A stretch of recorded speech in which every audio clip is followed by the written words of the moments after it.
Hello, I'm Jamie McNeal, and welcome to Sunday Morning Video Vittles. This week's Video Viddle is a film that I initially dismissed, well, for lots of reasons. But first, because of all the hype surrounding the film and its director, Madonna, and Elton John. The feud between the Material Girl and the Rocket Man was so petty that I had to see this movie for myself to see what all the fuss was about. The cosmic collision got downright fiery. Elton's red carpet diss. Madonna hasn't got. Those are fighting words. No, they're accurate words. Your buddy Elton John was just here. Was he? He said you don't have a chance. Oh, damn him. Those are fighting words. Those are fighting words. I said that. He said, no, those are actual words. Okay, well, may the best man win. It seemed like good-natured fun. That is, until Madonna actually won. Masterpiece, music and lyrics by Madonna. And that's when tempers went supernova. Madonna was at a loss for words at first. But Sir Elton's face said it all. Moments later, his husband, David Furnish, took to Facebook saying, Madonna, best song? Bleep off. Furnish went on to add that, quote, Madonna winning Best Original Song truly shows how these awards have nothing to do with merit. Her acceptance speech was embarrassing in its narcissism. When asked how Elton John might react to her victory, Madonna had this to say. I hope he speaks to me for the next couple of years. He's known to get mad at me. And I have to say, I was pleasantly surprised. I really liked the film. Mostly I became fascinated by the personalities surrounding the film, namely Muhammad Al-Fayed, the owner of Harrods, who reportedly purchased the private letters between the Duke and Duchess of Windsor, Edward and Wallace Simpson, the twice divorced commoner who stole the heart and later married a royal. And Muhammad's son, Dodi Al-Fayed, who famously dated and later died in a car crash with Princess Diana. Also a commoner who married a royal and later infamously divorced Prince Charles. So here are my 3 vittles for this film. 1, you can't judge a book by its cover. Judge. Oh.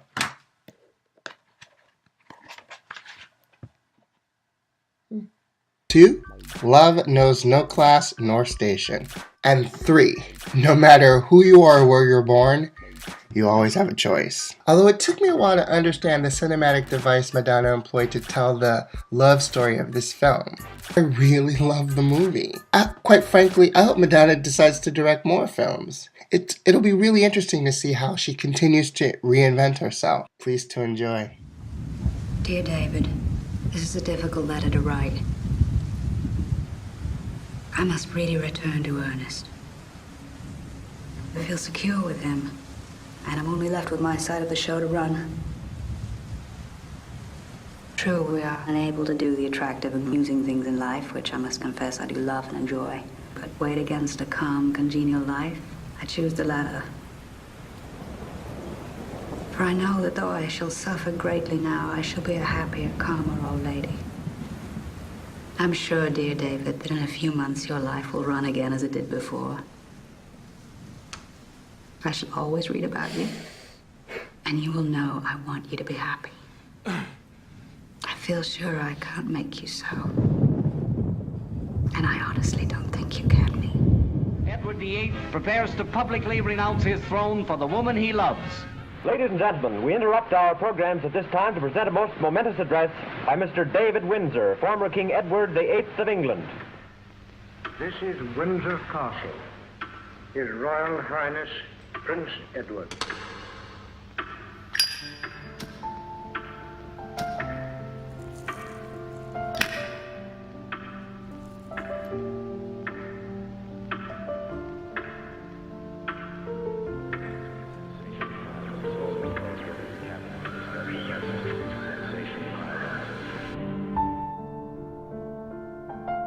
At long last, I'm able to say a few words of my own.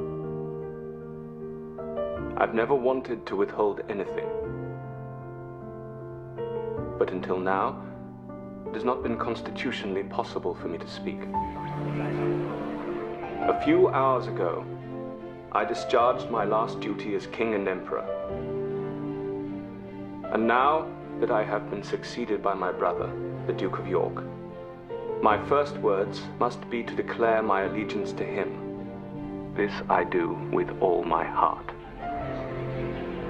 You all know the reasons which have impelled me to renounce the throne, but I want you to understand that in making up my mind, I did not forget the country or the empire, which as Prince of Wales, and lately as King, I have for 25 years tried to serve. But you must believe me when I tell you that I have found it impossible to carry the heavy burden of responsibility and to discharge my duties as king without the help and support of the woman I love.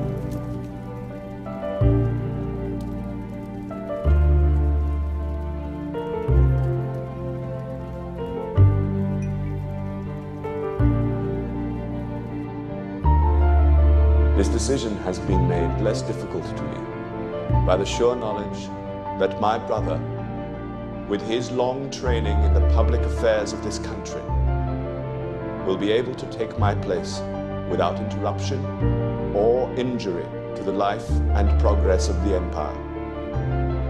And he has one matchless blessing, enjoyed by so many of you and not bestowed on me.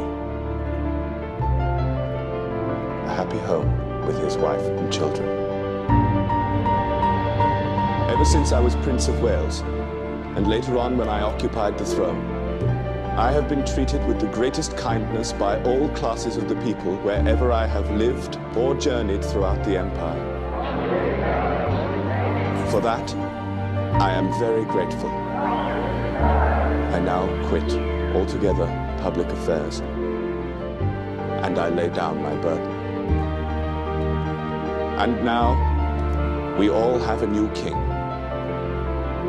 I wish him and you, his people, happiness and prosperity with all my heart.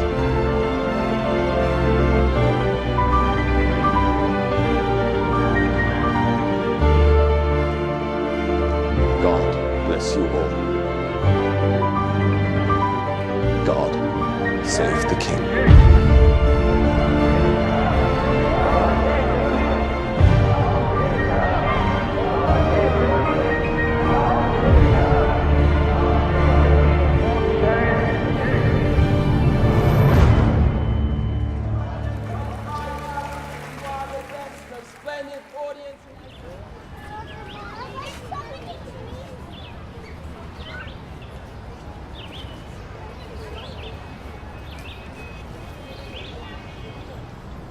Well, I suppose this is goodbye. I suppose it is.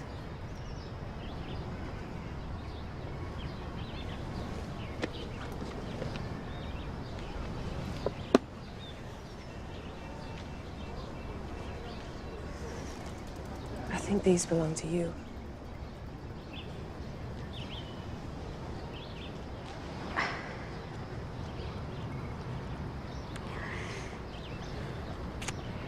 I often find myself wondering if there was some sort of plan that controlled my life. Aunt Bessie insists that I've always had one germinating in the back of my mind for everything I've done. Do you believe we can change our destiny?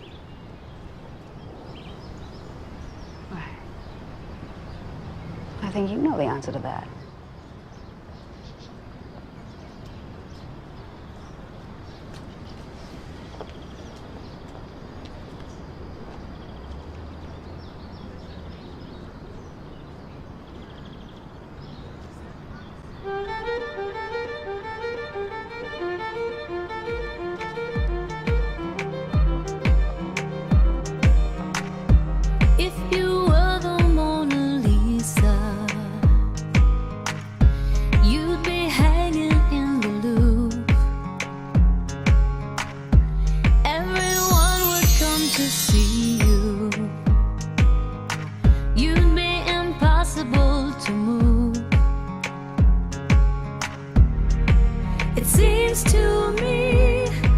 That's what you are, a rare and prize.